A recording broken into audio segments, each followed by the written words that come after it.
आराध्य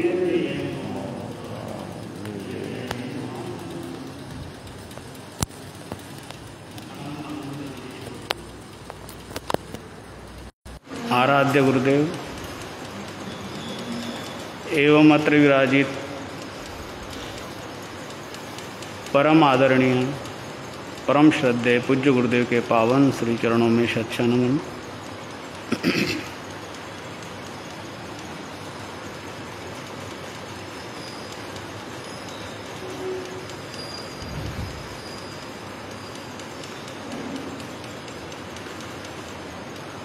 तीर्थंकरों का जीवन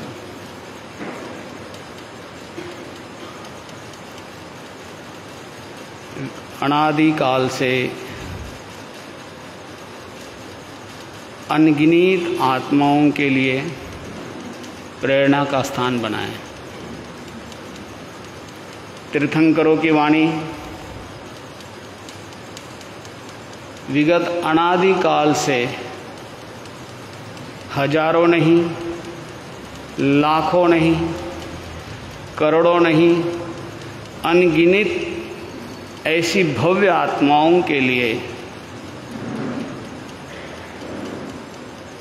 इस प्रकार का संभल बना है कि संसार रूपी सागर को पार कर सके।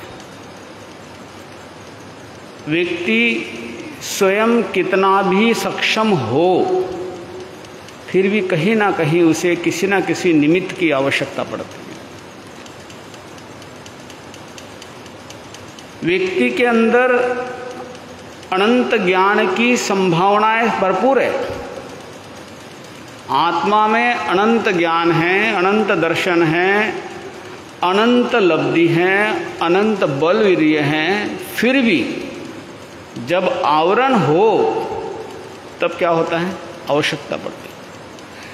बड़े से बड़े ऐसे बलशाली व्यक्ति जो सैकड़ों किलो को उठा सकता है, लेकिन जब बीमार अवस्था में हो, अस्वस्थ हो, तब उसको भी किसी का सहारा जरूरत पड़ती है। ठीक इसी प्रकार से आत्मा के विकास के लिए, आत्मा की उज्ज्वलता के लिए, आत्मा को अपने सही दिशा की तरफ बढ़ाने के लिए किसी ना किसी की आवश्यकता पड़ती है। वैसे देखें तो दो प्रकार के मार्ग हमें देखने को संसार में मिलते हैं।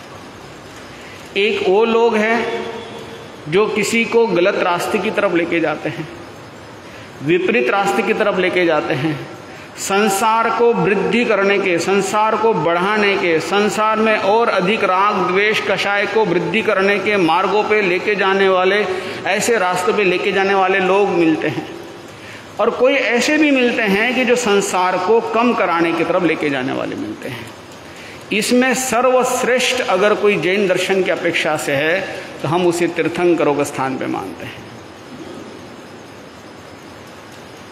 वैसे तो हर छोटी सी छोटी चीज़ के लिए भी बड़े हितैषी लोग होते हैं। जैसे माता पिता हैं, जन्म देते हैं, जन्म देने के बाद पालन पोषण करते हैं, कोशिश करते हैं कि उनके जीवन में कम से कम अच्छे संस्कार आ जाए, अच्छा वातावरण मिल जाए, अच्छी चीज़ें मिल जाएं। बीमार होते हैं तो उनके स्वास्थ्य के लिए कोशिश करते हैं, उनके लिए हर प्रयास वो करते हैं कि जो इसे अच्छी से अच्छी चीज़ें मिले। वो भी एक हितैषी है। कोई मित्र हैं, वो भी आपके हितैषी हैं।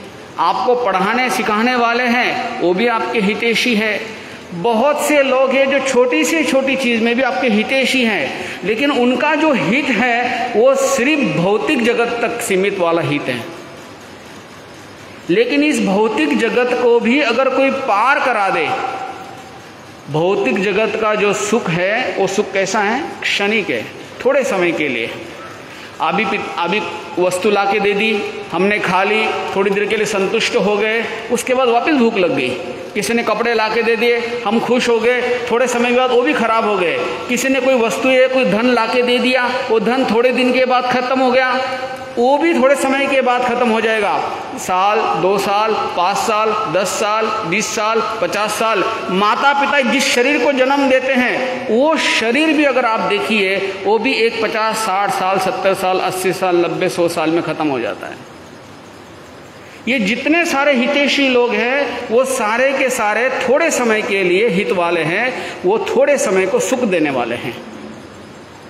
लेकिन जन्मों जन्म को सुख देने वाले, जन्मों जन्म तक आत्मा को दुखों से मुक्त कराने वाले, जन्मों जन्म तक आत्मा को इस कषायों से उपरीत कराने वाले, जन्मों जन्म तक आत्मा को इस राग द्वेष में से बाहर निकालने वाले, अपने जीवन का यथार्थ और हितकारी बात बताने वाला सिर्फ कौन हो सकता है? एक सद्गुरु हो सकता है। वो सिर्फ एक सद्गुरु ही हो सकता है। वो सद्गुरु सिर्फ हमारे जीवन को ये सोचता है कि ये मेरे से भी श्रेष्ठ बने। माता पिता जो श्रेष्ठ सोचते हैं बच्चे के लिए, वो श्रेष्ठता तो भौतिक जगत तक की सीमित है। लेकिन सद्गुरु की जो श्रेष्ठता है, सद्गुरु की जो महानता है, सद्गुरु की जो उत्कृष्टता है, वो ये सोचता है सदा कि ये मेरे से भी श्रेष्ठ बने और इस संसार सागर को पार करने वाला बने। इसका अगर हम इस आरे के अपेक्षा से, जहां हमारे महान सद्गुरु कौन है? तीर्थंकर भगवान हमारे महान सद्गुरु हैं, जिन्होंने इस संसार में हजारों लाखों अनगिनत आत्माओं के लिए वो मार्ग दिए जिसको ऊपर चलकर, जिसका अनुभव कर करके, जिसको आचरण करके अनेक आत्माएं इस संसार को कम करने वाली बन रही है। ऐसे सद्गुरु जिन्होंने अपने परम शिष्य को भी उसके आत्मा के विकास के लिए अपने से क्या करते हैं? अलग करते हैं। उनके परम शिष्य कौन? स्वामी गौतम। गौतम स्वामी और भगवान महावीर स्वामी का गुरु शिष्य का इतना अद्भुत संयोग और इतना अद्भुत ऐसा संबंध देखने को उदाहरण नहीं मिलता है कभी। एक गुरु अपने शिष्य को जीवन के अंतिम क्षण में अपने से अलग करके कहता है, जो इतिहास में वर्णन मिलता है अपने पास। हमारे लिए ये सब आइडियल है, हमारे लिए सब ये प्रेरणास्पद है। दुनिया में जितने और सद्गुरु अधिक मिलते हैं वो क्षणिक है। खा लो, पी लो, इस जीवन को जी लो, अभी सुख ले लो, वैभव ले लो, चमत्कारों में ले लीजिए। आप संसार में अनेक ऐसे सद्गुरु मिलेंगे जो आपको घर, मकान, वस्तुएं, आपकी समस्या को समाधान देने वाले मिलेंगे। अनेक प्रकार के ऐसे कोई ना कोई धागा, डोरा, टोटका देने वाले मिल जाएंगे जो थोड़े समय के लिए तो आपकी समस्या समाधान कर सकते हैं। लेकिन ऐसे सद्गुरु जो जन्म जन्म की समस्या का समाधान दे, तीर्थंकर से बड़ा ऐसा महान सद्गुरु नहीं मिल सकता संसार में, जिन्होंने अपने शिष्य को अपने जीवन के अंतिम क्षण में, ऐसा कौन होगा? यहां तो निकट रहेगा तो मोह बढ़ सकता है, निकट रहेगा तो राग बढ़ सकता है, निकट रहेगा तो विकास नहीं कर पाएगा।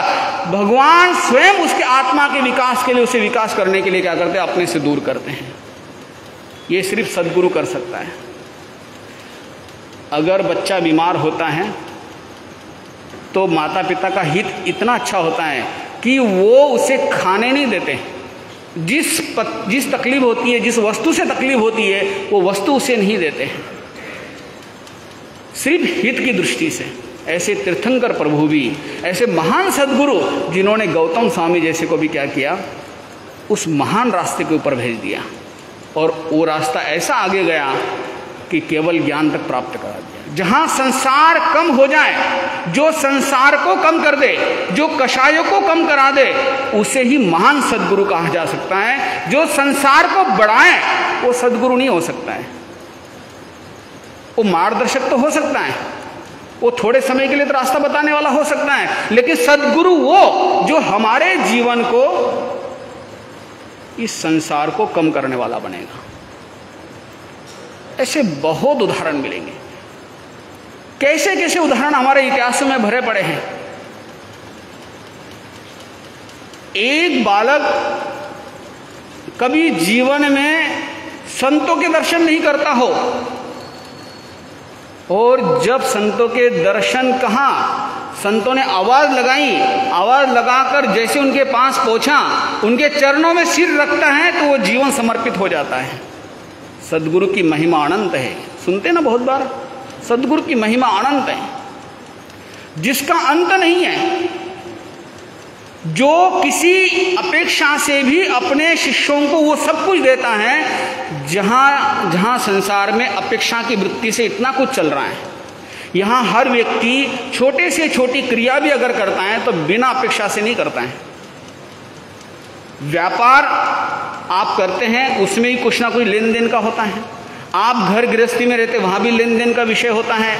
आप अपने आसपास रिलेशन, रिश्तेदारी को निभाते हैं, उस रिश्तेदारी के निभाने के पीछे भी ये भाव रहते हैं कि अगर मैं उसके घर पे नहीं गया तो वो मेरे यहाँ पे नहीं आएगा, मैं उसको अगर फ़ोन करके नहीं पूछा तो वो मुझे नहीं पूछेगा, अगर मैं उसका हालचाल नहीं पूछेगा तो कल मुझे काम पड़ेगा तो नहीं आएगा। स्वार्थ के आधार पे ये जो संबंध है वो संबंध लंबे समय नहीं टिकते। सिर्फ गुरु और शिष्य के ऐसे संबंध है जो कैसे होते हैं, निस्वार्थ होते हैं, निस्वार्थ होते हैं। ऐसे निस्वार्थ संबंध सिर्फ गुरु और शिष्य के हो सकते हैं, बाकी संसार में किसी के नहीं हो सकते हैं। बाकी सब लोग मिल सकते हैं, बैठ सकते हैं, साथ में काम कर सकते हैं, खाना पीना कर सकते हैं, आप घंटों बातें कर सकते हैं, लेकिन जो संबंध होते हैं, जो हितकारी संबंध होते हैं, आत्मा को विकास करने वाले जो संबंध होते हैं, वो सिर्फ सदगुरु के साथ हो सकते हैं और किसी के साथ नहीं हो सकते। मैं किसी की टीका टिप्पणी नहीं कर रहा हूं, मैं कह रहा हूं कि संसार में जितने और सदगुरु दिखाई देते हैं वो संसार को वृद्धि करने वाली वस्तुएं प्राप्त करने देने वाली चीजें बन सकती हैं, लेकिन तीर्थंकरों का जो सदगुरु महान है वो हमारे आत्मा को विकास करने वाले बनते हैं। अभी आप देखिए ना, एक एक तीर्थंकरों के आगम के सूत्र देख लीजिए, एक एक सूत्र सिर्फ आत्मा को कैसे हम विकास करें, कैसे इन कषाय से मुक्त करें, कैसे इस संसार को कम करें, इस भावना से उन्होंने दिए। उन्होंने ये नहीं कहा कि भगवान महावीर का नाम होना चाहिए, किसी तीर्थंकर ने ये नहीं कहा कि तुम हमारे नाम बोलना, हमारे जय जयकार करना, हमारे फोटो लगाना, हमारा प्रचार प्रसार करना, इसके लिए उन्होंने नहीं किया। उन्होंने ये कहा कि जो रास्ता मैंने अपनाया है, जो मुझे आत्मिक शांति मिली है, जो मुझे अक्षय सुख मिला है, वो सुख आने वाले किसी को भी मिले, इसलिए उन्होंने ऐसे सूत्रों का निर्माण किया है। तो सदगुरु तो वही है जो इस संसार को कम करने वाले बनेंगे। एक बालक जो गुरु के चरणों में शीश रखता है और ये उन्हीं का हो जाता है, ये सदगुरु की महिमा ही तो है। तपस्वी निहाल चंद जी महाराज गुरु गेंडे राय जी के चरणों में सिर रखते हैं।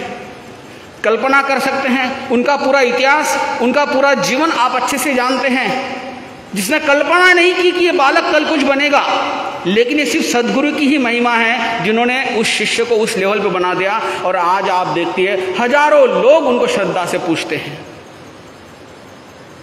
एक सदगुरु एक बालक को कमरे में दीक्षा लेने का पचखान देते हैं, जो दीक्षा शब्द भी सुनना पसंद नहीं करता हो, जो संयम का शब्द सुनना पसंद नहीं करता हो, जो साधु बनने की इच्छा रखता नहीं हो, उसको दीक्षा का पचखान दिया जाता है। पूज्य गुरुदेव श्री शांति स्वरूप जी महाराज साहब, तपस्वी निहाल चंद जी महाराज साहब उस शिष्य के लिए पचखान देते हैं कि तू इस जन्म में साधु बनना है। ये सदगुरु की महिमा है। संसार को बढ़ाने वाले सदगुरु बहुत मिलेंगे, आपको रोज नए नए यंत्र देने वाले सदगुरु बहुत मिलेंगे, व्यापार को बढ़ाने वाले मंत्र देने वाले सदगुरु बहुत मिलेंगे, आपको इस गृहस्थी जीवन को और विकास करने वाले सदगुरु बहुत मिलेंगे। लेकिन याद रखना, अगर जो सदगुरु आपकी आत्मा को विकास की तरफ लेके जाए तो समझ लेना है कि वो सदगुरु है। बहुत मुश्किल है इस संसार में ऐसे महान सदगुरु का मिलना, बहुत मुश्किल है, बहुत मुश्किल है, कठिन है, बहुत कठिन है। जैसे एक पत्थर होता है, पत्थर तो बहुत होते हैं, लेकिन किसी किसी में से कोई मूर्ति तैयार होती है, लेकिन वो मूर्ति तैयार करने के काम, उस पत्थर में से मूर्ति को निकालने का जो कार्य है वो किसका है? मूर्तिकार का है।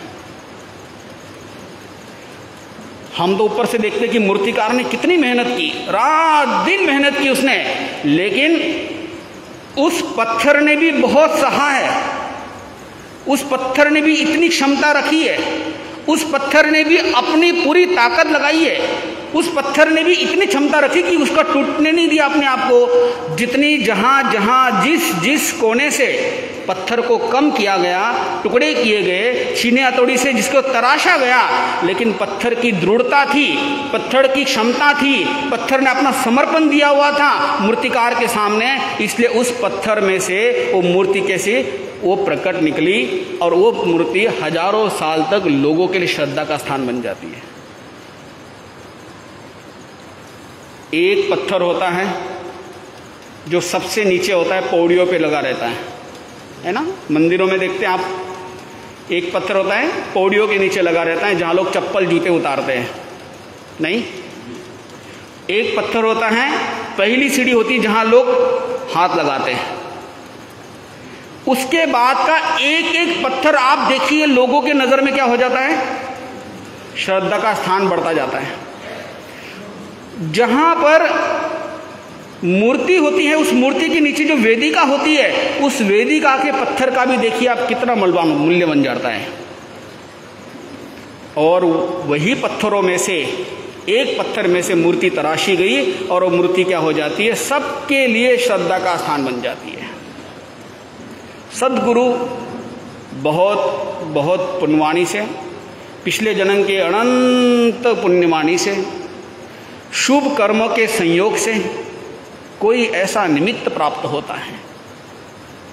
आप लोक में देखिए हजारों लाखों लोग हैं, करोड़ों लोग हैं जिन्हें पता ही नहीं है कि सही क्या है, गलत क्या है, करना चाहिए नहीं करना चाहिए, ये मार्ग मेरे लिए अनुकूल है प्रतिकूल है, ये मुझे कार्य करने चाहिए नहीं करने चाहिए।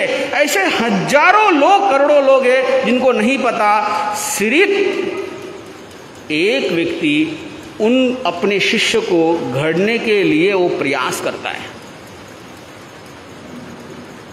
कभी कभी हम देखते हैं कि संसार में एक व्यक्ति इतना बड़ा बन जाता है, महान बन जाता है, श्रेष्ठतम बन जाता है, लेकिन उसके पीछे जिसने कार्य किया है, उसके पीछे जो काम हुआ है, उसको क्या होता है, वो दिखाई नहीं देता है। इसलिए सद्गुरु की महिमा बहुत है। कभी मौका लगे जीवन में, अगर सद्गुरु के प्रति, अगर उनके प्रति अगर आपको श्रद्धा है, तो आप उनसे कभी भी संदेह मत करो, शंका मत करो उनके साथ। आप एक बार अगर उनके चरणों में सिर झुका दिया, एक बार अगर उनके चरणों में आपने सिर रख दिया, आपने समर्पण कर दिया और आत्मा के लिए अगर वो सही रास्ता बता रहे, तो आप उनसे शंका को शंका करके मत जिए। अन्यथा तो क्या होगा, हर चौराहा मिलेगा, हर चौराहे में आप कंफ्यूज रहोगे, हर जगह जाओगे, हर जगह कंफ्यूज रहोगे। इसीलिए कहते हैं कि बहुत मुश्किल है संसार में कोई एक अच्छा सद्गुरु मिले और वो सद्गुरु हमारे जीवन को क्या कर दे, एक दिशा बना दे। अभी भी देखिए आप, लोक में इतने व्यसन हैं, इतने अलग अलग प्रकार के व्यसनों के प्रकार बढ़ रहे हैं। आज भी हजारों लोग अगर उन व्यसनों से बचे हुए हैं, तो उसके पीछे सिर्फ उन महान लोगों का ही हमारा क्या है, साथ है। माता पिता हमारे लिए सर्वश्रेष्ठ हैं। इसलिए कहते हैं ना, पहले गुरु कौन हमारे लिए, माता पिता हैं। माता पिता हमारे लिए सबसे पहले गुरु है, पहले वो श्रद्धा के स्थान है जिन्होंने हमें कम से कम गलत रास्ते पे जाने से हमें जाने नहीं दिया। चाहे थोड़े समय के लिए क्यों ना हो, लेकिन उन्होंने हमें गलत रास्ते तरफ जाने नहीं दिया, गलत संस्कारों में जाने नहीं दिया। इसलिए माता पिता से बड़ा अच्छा कोई अभी वर्तमान में गुरु नहीं बन सकता। दूसरे गुरु के रूप में अगर हम देखें, वो जिन्होंने हमको अ आ ई करके ऐसे शब्दिक ज्ञान दिया, जिन्होंने वर्णों का ज्ञान दिया, ऐसी जो शिक्षक है वो हमारे लिए सर्वश्रेष्ठ गुरु बन जाए। और आगे सद्गुरु वो बन जाते हैं कि जिन्होंने हमारे जीवन को एक ऐसी दिशा दी जिस दिशा में हमें इस संसार में होने वाले जो राग द्वेष की भावना है, कषायों की भावना है, जहाँ असमाधि की स्थितियाँ बनती है, उससे अपने को बाहर निकालते हैं। इसलिए कभी अगर कोई संत आपको प्रेरणा दे कि आप माला करो, सीधा मना नहीं करना, उनको बोलना कि ठीक है मैं कोशिश करूँगा। आप कोई कहे कि सामयिक कर लो, बोले ठीक है मैं 10 नहीं करूँगा 2 कर लूँगा। देखिए वो आपके आत्मा के लिए कह रहे हैं, उनका कोई स्वार्थ नहीं है। आप कभी भी ये विचार करना कि आप संसार में कहीं भी जाओगे तो लोग आपके साथ गिव एंड टेक का व्यवहार कर रहे हैं। एक हाथ से ले रहे हैं, एक हाथ से दे रहे हैं। आपके सारे संबंध, सारा मिलना जुलना, सारे ऑर्गेनाइजेशन, सारी संगठनाएं, सारे लोग कहीं ना कहीं एक दूसरे के साथ कोई ना कोई किसी व्यापारिक संबंधों के साथ जुड़ रहे हैं। लेकिन एक सदगुरु अगर आपको मार्गदर्शन देते हैं, आपको प्रेरणा देते हैं, तब आप जरूर विचार करना कि इनका तो कोई स्वार्थ है ही नहीं, सिर्फ स्वार्थ नहीं, कोई हमारे हित के लिए बोल रहे हैं। जब अपने हित के लिए अगर कोई बोल रहा है तो उसके लिए कभी भी सकारात्मक सोचना। एक शास्त्रीय संगीतकार हुए हैं पंडित भीमसेन जोशी करके, कभी नाम सुना होगा आपने, है ना? बड़े प्रसिद्ध रहे, भारत रत्न उनको मिला था। देश के कोने कोने में जाकर उन्होंने अपना प्रतिभा का परिचय दिया था। भीमसेन जोशी जी के जीवन में कहते हैं, कर्नाटका बेलगांव के पास में रहते थे वो, छोटी उम्र थी, सीखने के लिए घर से भाग कर के आए थे, जलंधर पहुँचे थे वो। कहते हैं जलंधर में कुछ वर्ष रहा, छोटी उम्र थी। वहाँ पर जो मुझे गुरु तालीम देते थे उन्होंने कहा तू एक काम कर, तू वापस अपने क्षेत्र में जा, वहाँ पे वो विद्वान है, मैं उनको सूचना देता हूँ, वो तुझे वहाँ पढ़ा देंगे। ये बात है आज से लगभग 80 साल लगभग पहले की, 80-90 साल पहले की। कहते हैं भीमसेन जोशी, जब उनको किसी पत्रकार ने पूछा कि आपके आँख के नीचे यहाँ पर एक कुछ ऐसा चिन्ह लगा हुआ है, जैसे कुछ छुरी लगी होगी, कुछ लगा होगा ऐसा। उन्होंने कहा कि ये तो प्रसादी है। बोले कैसे? बोले कि बात उस समय की है जब मैं रियाज करता था, शुरू में रियाज कर रहा था और मेरे गुरु सामने बैठे रहते थे।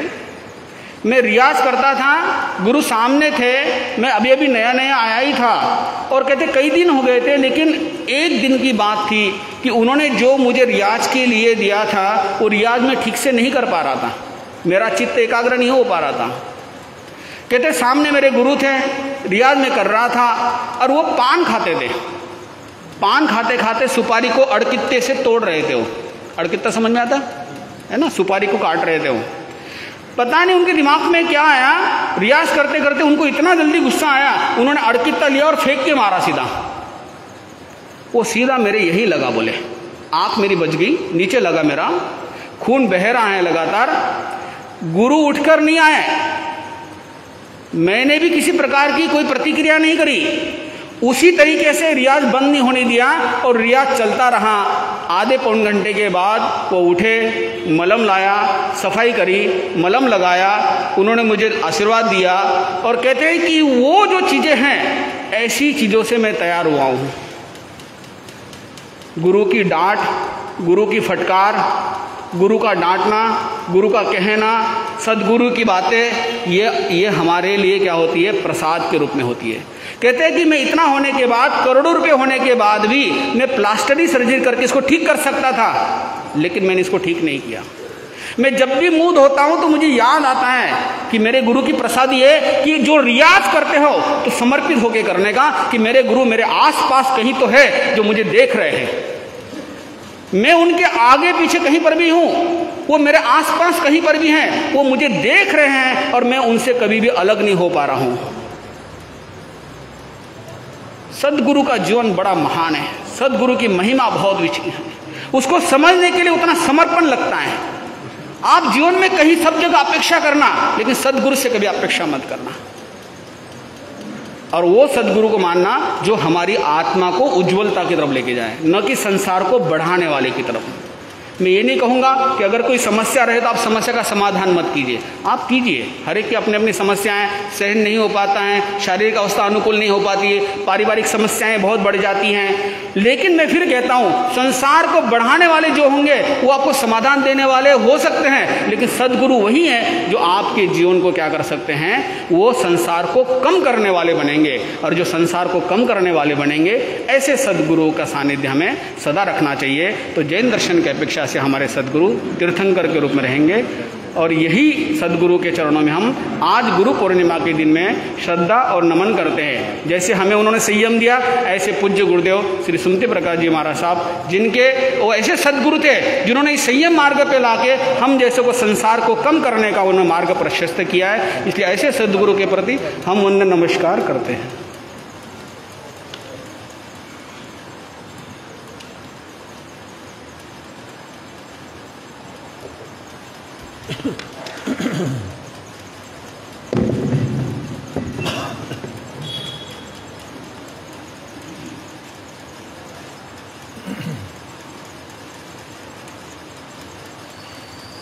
त्रिभुवन पीड़ा हरणहार हो, तुमको मेरा नमस्कार। सर्व जगत के अलंकार, प्रणाम तुम्हें मेरा हर बार। तीन जगत के नाथ आपके चरणों में जाऊं बलिहार। भवसागर के शोषण करता तुमको वंदन बारंबार। भवसागर के शोषण करता तुमको वंदन बारंबार।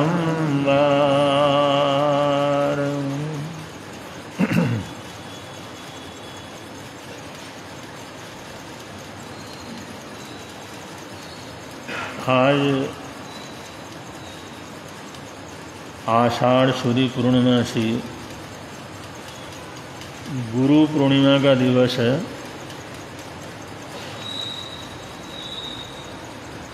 आषाढ़ शुदी पूर्णिमासी के दिन चौमासी पक्षी के साथ साथ चातुर्मास कल्प की स्थापना होती है। तो कभी कभी तिथियों में थोड़ा घटबड़ रहता है। तो कल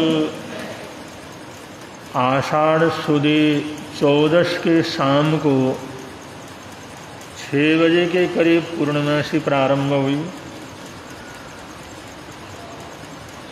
और करीबन सभी लोगों ने जो प्रतिक्रमण करने वाले हैं उन्होंने कल पक्षी का चौमासी पक्षी का प्रतिक्रमण संपन्न किया।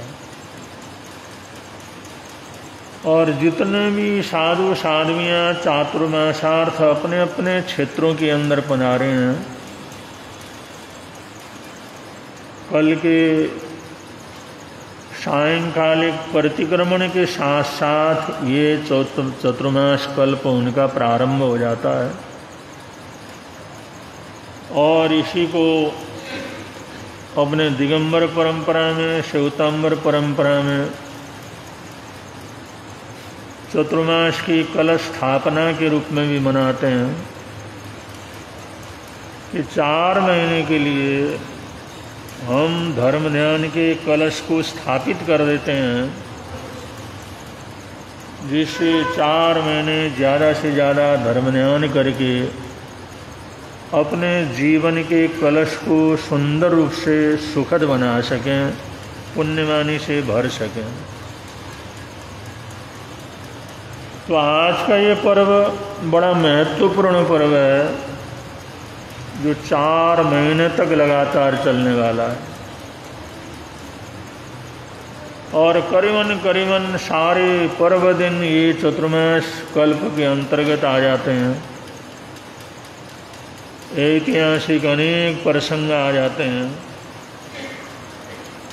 और धर्म ध्यान करने का, सीखने का, पढ़ने का, ध्यान आदि साधना करने का, एकांत निवास करने का, मौन धारण करने का, या जो भी हम स्वाध्याय या ध्यान आदि साधना को करना चाहें, उसके लिए सबसे अच्छा जो समय होता है चतुर्मास काल का समय होता है। और चातुर्मास काल में करीबन चतुर्मास वाले क्षेत्र में स्वाध्याय ध्यान की प्रवृत्ति में सैकड़ों लोग बड़े उत्साह के साथ जुड़ जाते हैं, क्योंकि आगे 8 महीने तो संतों का आना जाना रहता है, कुछ काम कारोबार भी बढ़ जाते हैं, कुछ धंधा पानी की विशेषता भी बढ़ती चली जाती है। लेकिन ये 4 महीने का चतुर्मास का कल्प बड़े आराम से अपने जीवन को धर्म ध्यान में संयुक्त करने का कल्प है। तो इसकी महिमा का वर्णन तो हम किसी भी कीमत के ऊपर कर नहीं सकते, लेकिन इसमें उसने सीखने सिखाने का कार्यक्रम विशेष रूप से चलता है। तो उसी श्रृंखला में अगर प्रतिक्रमण करने वाले आते हैं तो रोज का प्रतिक्रमण भी होता है। प्रार्थना में भी विशेष रूप से ध्यान देना चाहिए, आना चाहिए। और प्रवचन में जो 1 घंटे का प्रवचन का कार्यक्रम है उसमें भी तहे दिल से सब लोगों ने भाग लेना है और विशेष रूप से कुछ न कुछ नया सीखने का प्रयत्न करना। आप लोग जैसे लोगस्य का पाठ पढ़ते हैं, लोगस्य का याद कर लेते हैं और सामायिक जिनके किया है तो लोगस्य का पाठ किया ही हुआ है, फटाफट पढ़ लेते हैं। उवसग्गर का पाठ पढ़ लेते हैं, नमोत्थुणम का पाठ पढ़ लेते हैं, याद भी कर लेते हैं, बचपन से ही बहुत बार याद कर लेते हैं, लेकिन उसका अर्थ समझ में बहुत लोगों को नहीं आता। हम क्या बोल रहे हैं, इसका क्या उच्चारण है, इसका क्या मतलब है, ये बहुत कम लोगों को मालूम रहता। और भक्तांबर हम बोलते हैं, लेकिन भक्तांबर का अर्थ नहीं आता। कल्याण मंदिर बोलते हैं, कल्याण मंदिर का अर्थ नहीं आता। एक तो सीखना होता है, याद करना, और दूसरा पढ़ना जानना होता है, उसको अर्थ सहित समझने का प्रयत्न करना। तो अगर हम लोग एक लोगस्य का पाठ को बहुत अच्छी तरह से अर्थ सहित पढ़ते हैं, उवसग्गर का पाठ अर्थ सहित पढ़ते हैं, और अर्थ सहित सिर्फ पुस्तक में लिखा हुआ पढ़ने से इतना अच्छा आता नहीं है जितना कि गुरुओं के मुखारबिंद से सुनने से पढ़ने से आता है। अब इसके लिए जैसा भी आप लोगों को अनुकूलता हो, हमारे अभिषेक मुनि जी महाराज साहब हमेशा ही क्लास लेते हैं श्राविकाओं को, बहनों को, जिन्होंने भी सीखना हो, अर्थ सहित सीखना हो, और सीखना चाहिए। दोपहर को 3 से 4 बजे का समय या 2:30 से 3:30 बजे का समय आप लोग जरूर टाइम निकालें, इन पाठों का अर्थ समझें।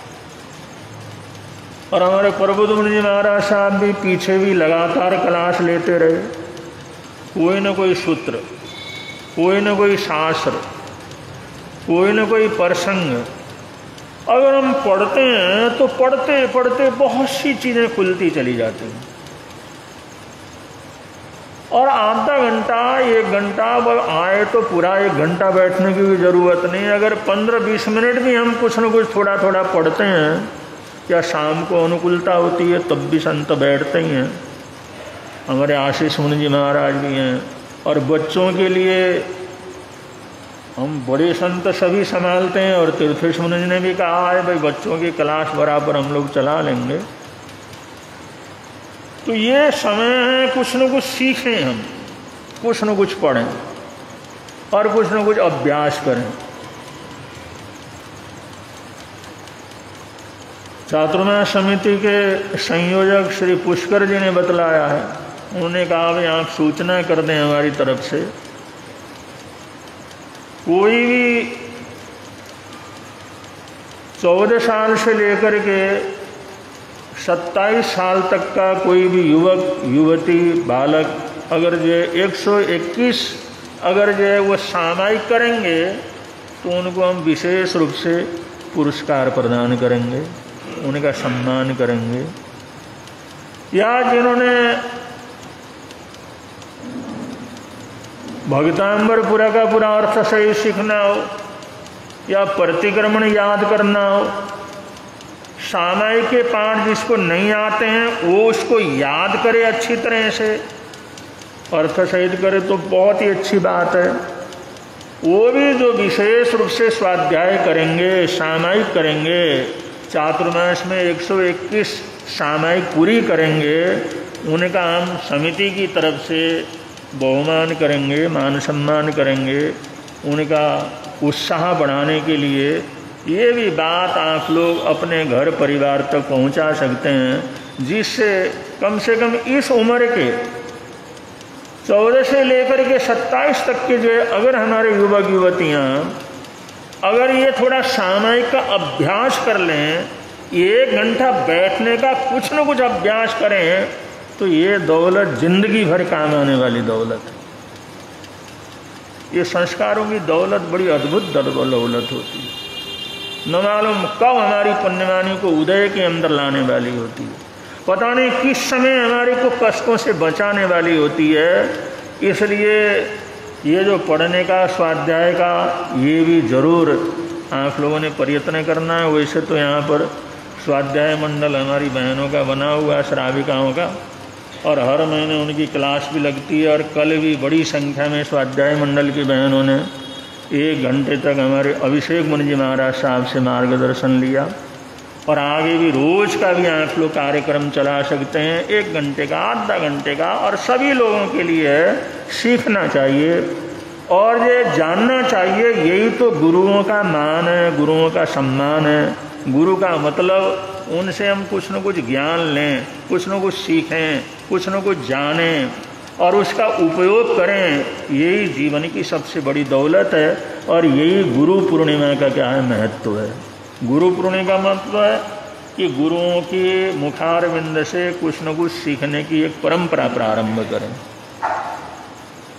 और गुरुओं के मुंह से सीखते हैं, या जैसे बच्चा अगर अपने आप पढ़ता है तो कभी उसको आता नहीं है, लेकिन किसी भी क्लास में अगर उसने पास होना है तो मास्टर से पढ़ने की ज़रूरत होती है। ट्यूशन लगाया जाता है, पढ़ाया जाता है। अगला गए मैं पढ़ लूँगा, पढ़ करके जो पूरी तरह से परीक्षा पास कर लूँगा, कोई बात नहीं, मेरे को कुछ पढ़ाने की ज़रूरत नहीं, मैं घर बैठे बैठे पढ़ लूँगा। तो आप लोग मानेंगे? नहीं मानेंगे कोई भी। वो कहते भाई ऐसे कैसे पढ़ेगा? तो जब तक मास्टर नहीं पढ़ाएगा तो कैसे पढ़ेगा? वो कहता देख लूँगा, गूगल के अंदर देख लूँगा, अर्थ निकाल लूँगा, पुस्तक ले लूँगा, उसमें से पढ़ लूँगा, पढ़ करके पास हो जाऊँगा। इतना खर्च करने की क्या ज़रूरत है, इतना फीस देने की क्या ज़रूरत है, मैं पढ़ करके कर लूँगा। आप कहेंगे नहीं, ऐसे तो तू कभी जीवन के अंदर कामयाब हो ही नहीं सकता। पढ़, स्कूल में जा, ट्यूशन जा, मास्टर के सामने जा, वहाँ पर जा कर के पढ़। वो पढ़ाई करने के लिए आप लोग बहुत जोर देते हैं, ये तो सांसारिक चीज़ें। और आध्यात्मिक जो ग्रंथों के लिए या आध्यात्मिक ज्ञान के लिए हम ऐसा सोचें भाई हम पढ़ा करके पुस्तक तो है ना, पढ़ा करके देख लेंगे। लेकिन गुरुमुख से शास्त्रों को पढ़ते हैं, सुनते हैं, उन स्तोत्रों को पढ़ते हैं, उनका अर्थ सुनते हैं और ये स्वाध्याय करते हैं, तो इसका बड़ा अच्छा जो है प्रभाव हमारे जीवन के अंदर पड़ता है। और इस तरह ज्ञान की आराधना करना ही गुरु पूर्णिमा है। ज्ञान की साधना करना, स्वाध्याय की साधना करना, उस स्वाध्याय के लिए जो प्रयत्नशील होकर के आगे बढ़ना, यही गुरु पूर्णिमा का सबसे बड़ा क्या है संदेश है। और क्योंकि कभी कभी इंसान पढ़ भी लेता है, किसी का दिमाग बहुत अच्छा हो, लेकिन पढ़ने के बाद अगर अभिमान आ गया, पढ़ने के बाद अगर गर्व आ गया, पढ़ने के बाद तक दूसरे के ऊपर नफरत करने लग गया, पढ़ने के बाद वो सोचने लगा मैं तो बहुत जानता हूँ, ये सारे तो सारे बेवकूफ़ हैं, तो किए कराए के ऊपर फिर पानी का कर देता है, फिर देता है। तो गुरु ज्ञान भी देता है, जानकारी भी देता है, और उनके अंदर अगर कषाय की वृद्धि होती है, अभिमान की वृद्धि होती है, उसको भी काटता है, उसको संवारता भी, उसको अपच होने नहीं देता। और कभी कभी ज्ञान का अपच, जानकारी का अपच, अपने बुद्धि की बौद्धिकता का अपच इतना हो जाता है, वही जो है दूसरे के लिए और अपने लिए एक समस्या बन जाता है, नफरत को फैलाने वाला बन जाता है, ऊंच नीच की भावना को फैलाने वाला होता है। इसलिए ज्ञान भी देते हैं गुरुजन, और देने के बाद उसको इस प्रकार के अभिमान आदि दोषों से भी उसको क्या करते हैं, बचाते हैं। अब ये विद्यार्थी चित्रकार जिस समय गुरु के पास जाकर के चित्र बनाना सीखता है, और सीखते सीखते इतना अभ्यास किया, और बाजार के अंदर जिस समय गुरु के चित्र जाते हैं और उस चेले के चित्र जाते हैं, तो चेले के चित्र तो ज़्यादा भाव के अंदर बिकने लगे, और गुरु के चित्र बिकते नहीं या कम पैसे के अंदर बिकने लगे। सीखा तो गुरु से ही था, प्रारंभ से ही उन्होंने सिखाया था।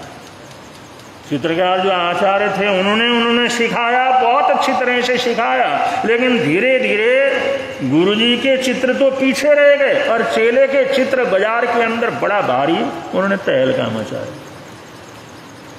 अब जैसे ये हुआ, उसके मन के अंदर आया, अरे गुरुजी को तो कुछ आता नहीं, मेरे चित्र बिकते हैं, लोग उनको पसंद करते हैं, लोग उनको खरीदते हैं, लोग उनके लिए पूछते हैं, लेकिन गुरुजी के चित्र आते हैं, उनको तो कोई पूछता नहीं, कोई ज़्यादा पैसा देता नहीं। उसके मन के अंदर अभिमान आता,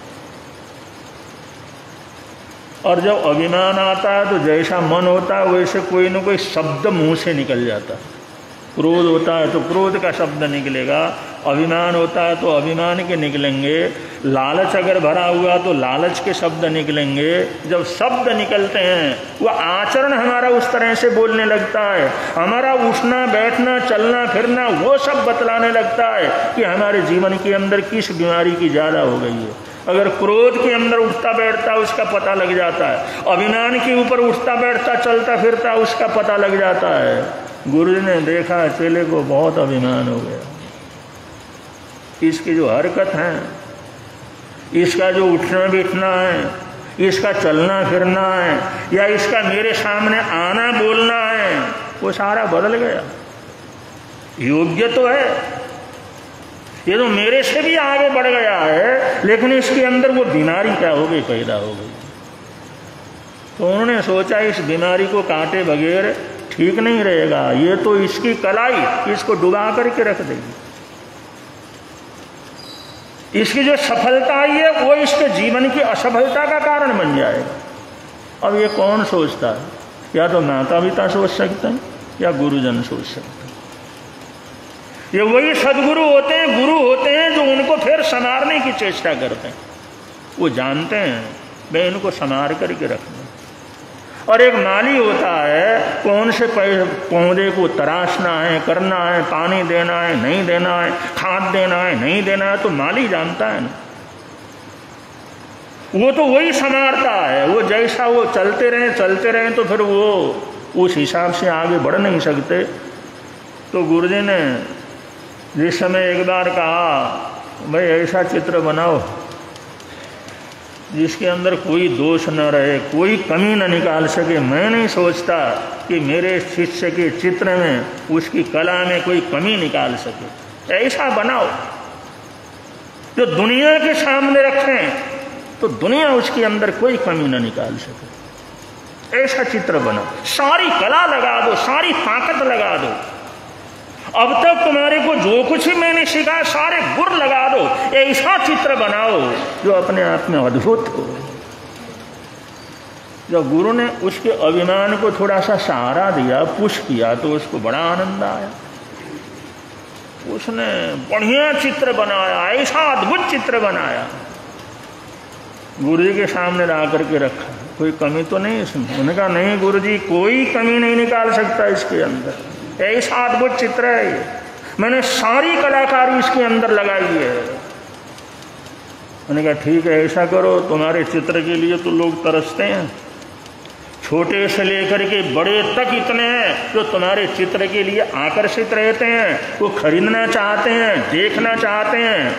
अमुक चौक के ऊपर जहाँ से हजारों लोग निकलते हैं, उस चौक के ऊपर इस चित्र को लगा दो। नीचे इतना लिख देना कि दुनिया तो पता लगे ना तुम्हारे को भी, भाई दुनिया को भी क्या चित्र है, उसमें इतना लिख देना, कृपया इसमें कोई कमी हो तो निशान लगा दे। इतना लिख देना। कौन दुनिया के अंदर है जो तुम्हारे चित्र में कमी निकाल सके? उन्होंने कहा ठीक है। उन्हें चित्र चौराहे के ऊपर रख दिया, नीचे लिख दिया कृपया किसी को कमी नजर आए तो उसमें निशान लगा देंगे।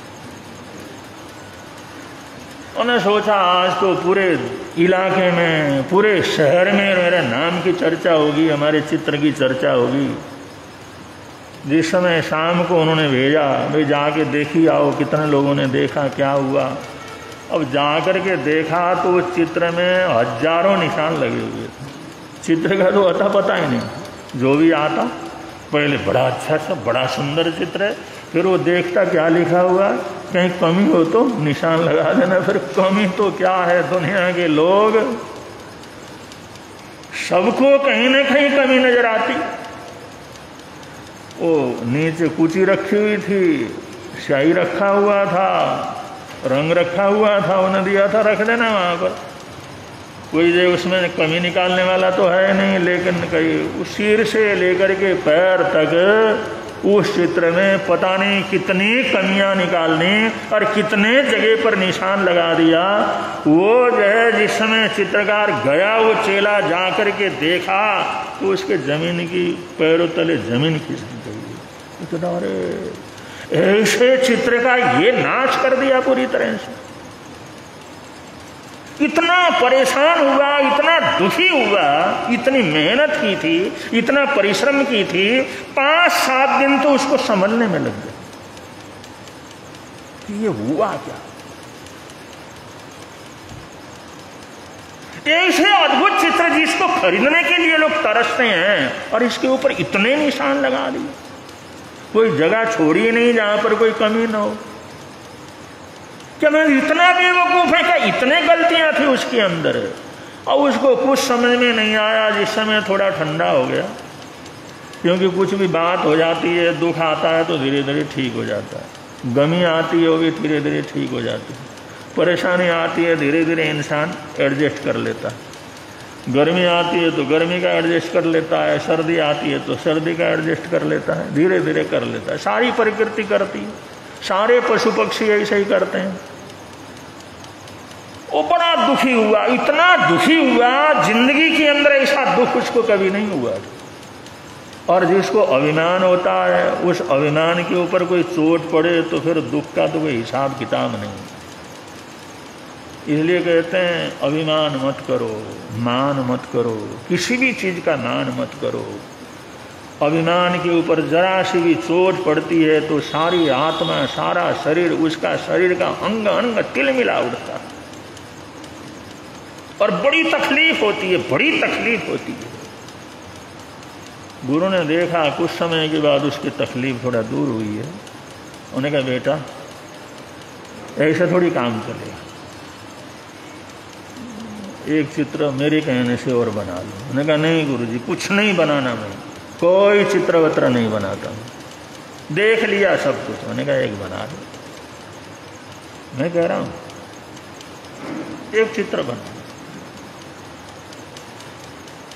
बढ़िया बना लो। उन्होंने कहा उससे बढ़िया बना ही नहीं सकता मैं, सारी ताकत तो लगा दी थी उसमें, कोई रंग नहीं छोड़ा, कोई चीज नहीं छोड़ा, एक एक चीज को नाप तोल के किया। उससे अच्छा क्या बनाऊंगा, क्या बनाना उससे अच्छा, मैं नहीं बनाता। 2 दिन समझाया, 3 दिन समझाया, एक दिन कहा बेटा बना ले, वैसे बना ले। उन्होंने कहा ठीक है चलो करता हूँ शुरू। वैसा का वैसा चित्र उसने धीरे धीरे समय लगा करके वैसा का वैसा, वैसे भी सुंदर उसने चित्र बनाया। और बनाया तो था भाई वैसा कम से कम बना लूं, लेकिन अभ्यास करते करते उसकी जो कलाकारी भी बढ़ती चली जाती, अभ्यास करते करते ज्ञान बढ़ता चला जाता है। वो खुद बड़ा प्रसन्न था, जैसा पहला था उससे भी अच्छा चित्र बन गया है। गुरु जी के पास लेकर के गया, गुरु जी आप देखिए। उन्होंने कहा बेटा दुनिया के सामने रखना है। उन्होंने कहा रखना रुकना कुछ नहीं, आपने बताया इसलिए मैंने लगाया। रखना कुछ नहीं दुनिया के सामने। उन्होंने कहा ये बता तू, इस तुम्हारे चित्र में कोई कमी है? उन्हें बहुत देखा, सोचा नहीं गुरुजी कोई कमी नहीं। क्या इसको कुछ और सुंदर बनाया जा सकता है? गुरुजी दुनिया के अंदर कोई चित्रकार ऐसा है नहीं जो इसको और सुंदर बना सके। क्या कोई ऐसा व्यक्ति है दुनिया के अंदर तुम्हारे इसमें भी सुधार कर सके? उन्होंने कहा वैसे तो पागल लोग दुनिया के अंदर बहुत हैं, वो रंग लगाने वाले तो बहुत हैं, वो सबने धब्बे धब्बे से नाश कर दिया था, लेकिन सुधारने वाला तो कोई दुनिया के अंदर, वो गलती धिकार करके सुधारने वाला तो नहीं मिल सकता इसमें। गुरु ने कहा तुम देख लो कोई कमी है इसमें, कुछ कमी लगती है तुम्हारे को? नहीं गुरुजी इसमें कोई कमी नहीं, एक बार और देख लो इसको। देख लिया उसने 2-3 घंटा लगा करके, फिर उसको बिल्कुल ठीक करके बिल्कुल उसने कोई कमी नजर नहीं आई, जो था उसने दूर किया और ला करके जिस समय रखा, गुरु ने कूची उठाई और उसने 3-4 जगह पर उसने थोड़ा थोड़ा सुधार किया, जरा जरा सा। और वो 3-4 जगह उसने जो निशान लगाया गुरु ने, तो चित्र की कीमत तो 10 गुनी ज्यादा बढ़ गई, उसका सौंदर्य 10 गुनी ज्यादा बढ़ गया।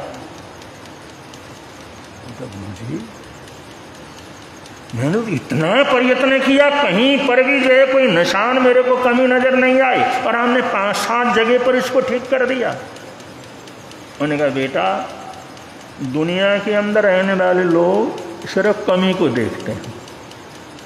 दुनिया के लोग वो तो कमी को देखते हैं, तुम कितने भी अच्छा बनाओगे उस कमी को देखते हैं, लेकिन एक गुरु होता है उस कमी को सुधारता है।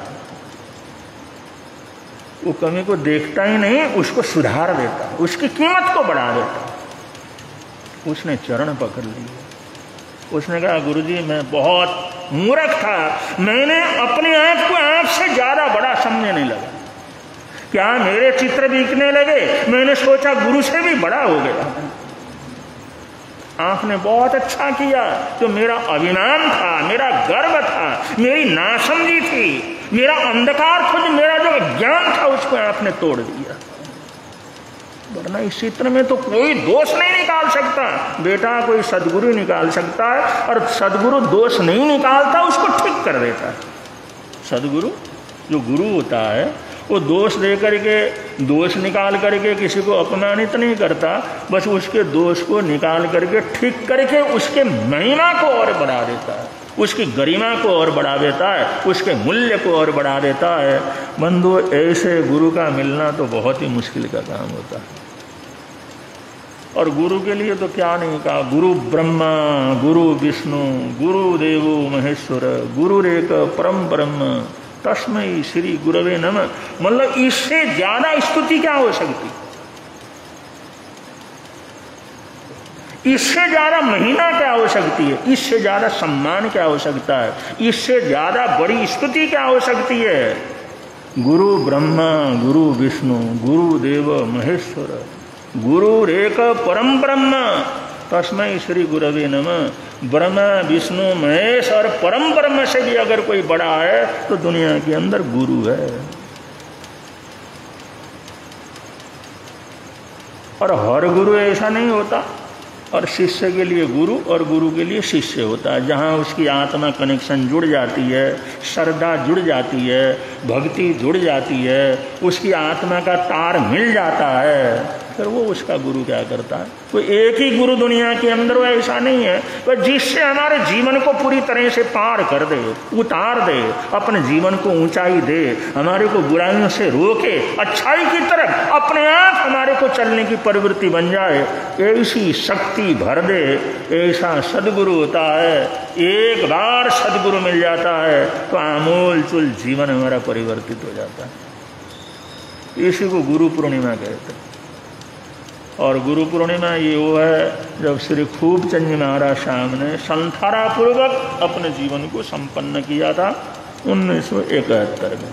वो भद्रिक आत्मा थे, परम सरल आत्मा थे, और जीवन के अंदर सरलता होना ये बहुत बड़ी चीज़ है। जो सरल आत्माएं होती हैं वो बहुत जल्दी मोक्ष जाने वाली आत्माएं होती हैं, तरणहार आत्माएं होती हैं, उनका आशीर्वाद फलता है, उनके वचन फूलते हैं। सरलता की बड़ी भारी महिमा है।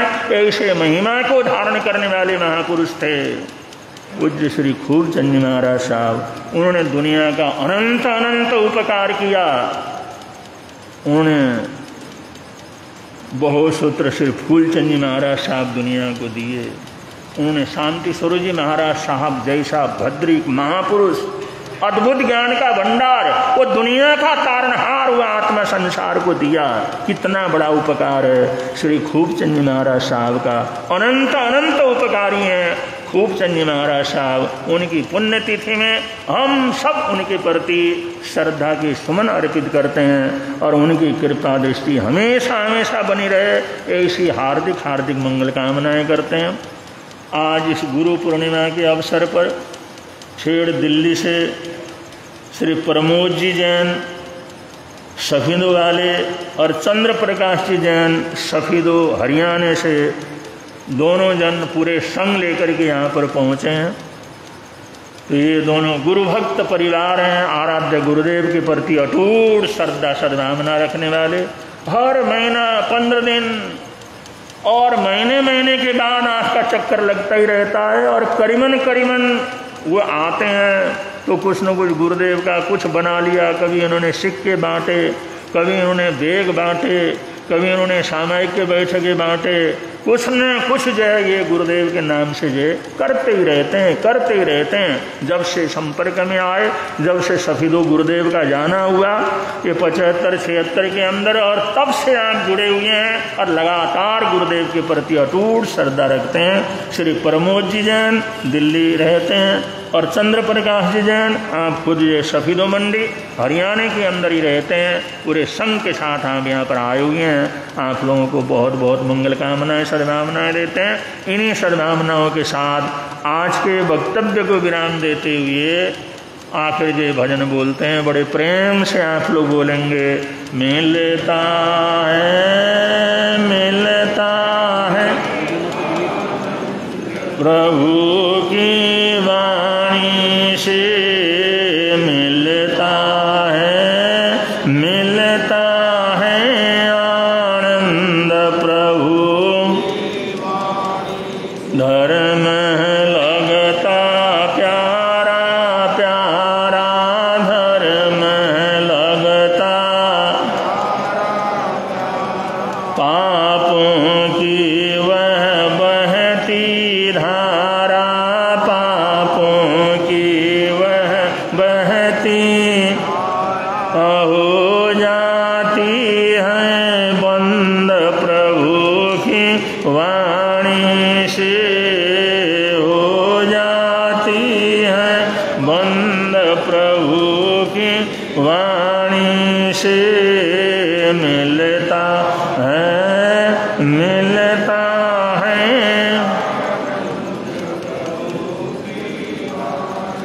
जालंधर चतुर्मास के बाद जब हम लुधियाना की तरफ आए, यहाँ पर आए हुए हैं विनीत जी जैन। आपके पिताजी ने मंदिर बनवाया हुआ है, आप मंदिर मार्गी परिवार से हैं। वहाँ पर हम रुके, संपर्क हुआ। उसके बाद आपकी माताजी, आपका परिवार लगातार गुरुदेव के प्रति अटूट श्रद्धा रखते हैं। विनीत जी जैन आए हुए हैं, बीच में हो तो खड़े हो जाएं जिससे सब लोग आपके भी दर्शन कर लें। ये जो युवक हैं और लेकिन बड़ी भावना भक्ति है, पूरा परिवार लेकर के आप आते हैं।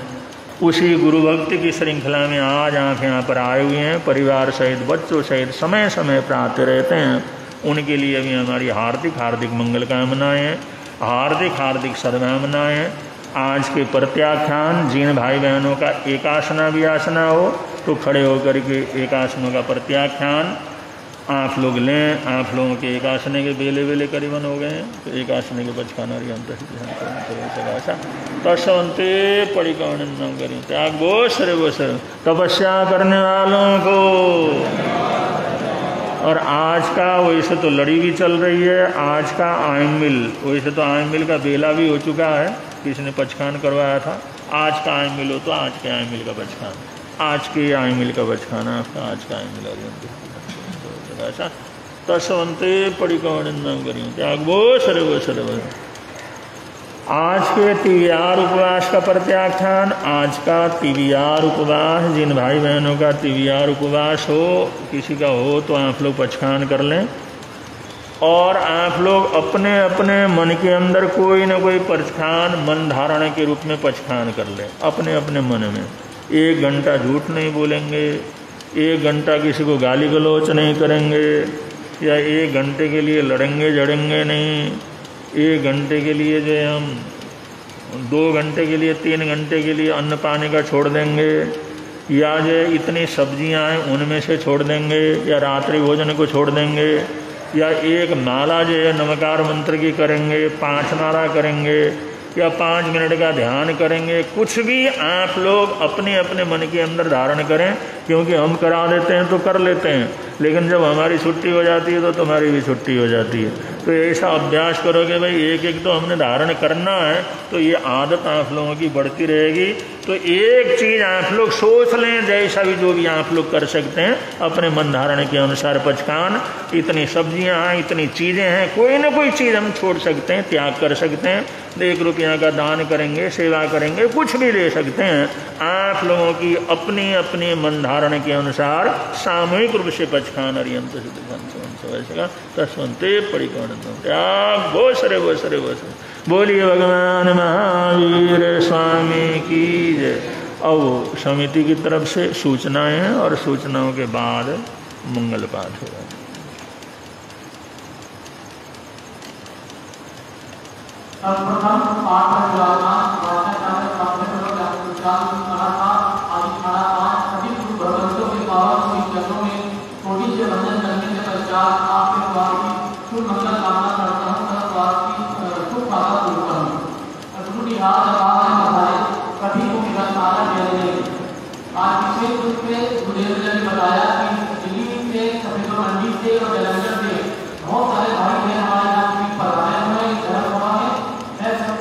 स्वागत